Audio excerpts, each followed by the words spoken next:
afternoon, everyone. I'm pleased to be here in California. The very first time that I visited this beautiful city. And I'm more importantly excited to participate in the 2023 Beahrs Environmental Leadership Program. Thank you again for the opportunity to attend this.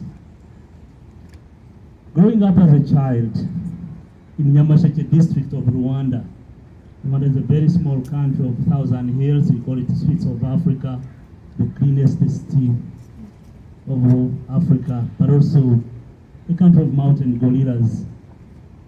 I enjoyed nature in its fullness. My home was at the edge of a beautiful forest connected to Nyungwe National Park, one of the Afro-Mountain forests in East Africa connections.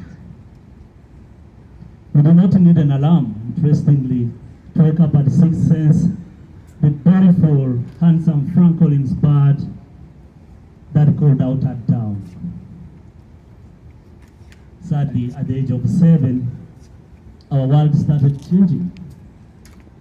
I vividly recall, remember, still see the beautiful forest giving away to residential houses and becoming source of biomass for burning bricks and cooking.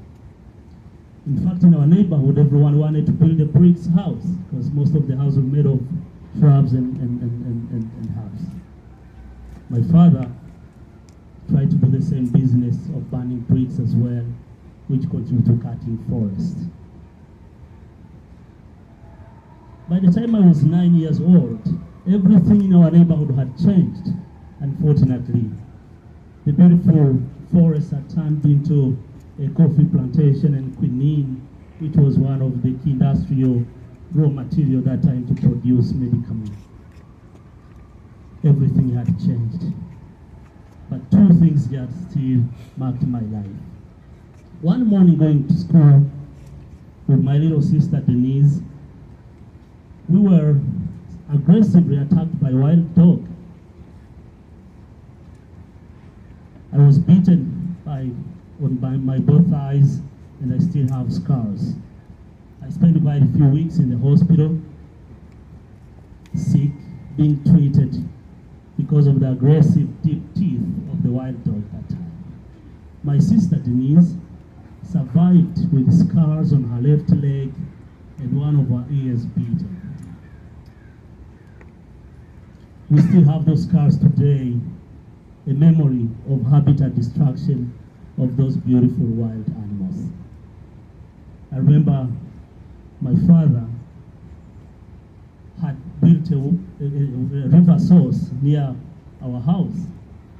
We could just walk 100 meters in the neighborhood to fetch water. The water was so clean, and we could drink it immediately without any treatment. All of a sudden,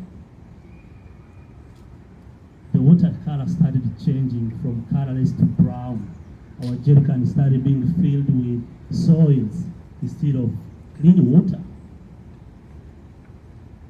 We started walking more than 2 kilometers to get water to drink, which was quite difficult for children.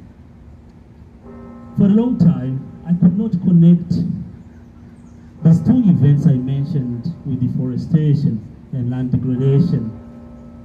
But when I started studying geography, I could vividly see how much human action can, within a very short time, impact negatively the environment.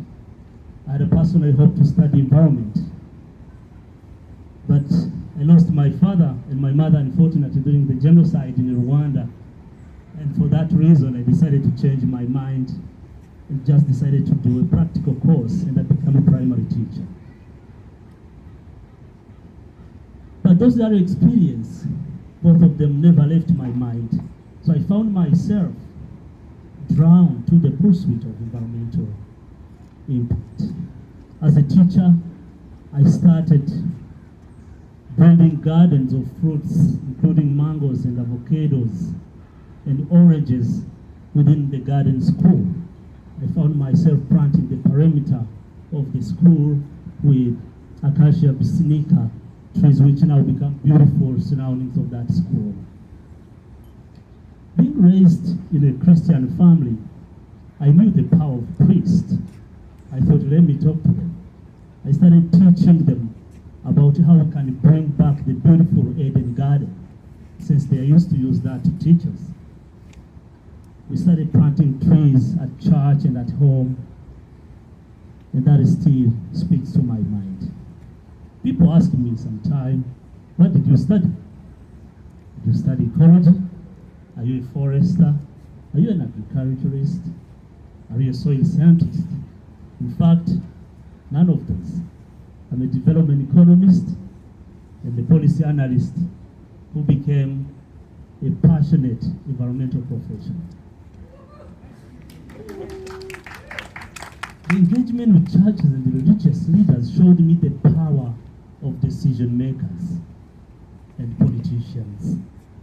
I joined the International Union for Conservation of Nature 8 years ago in the pursuit of finding a place where I can have access to policymakers and politicians and raise awareness about issues of ecosystem restoration. Working with that organization, I have engaged with the governments to commit to restoration and sustainable management of land,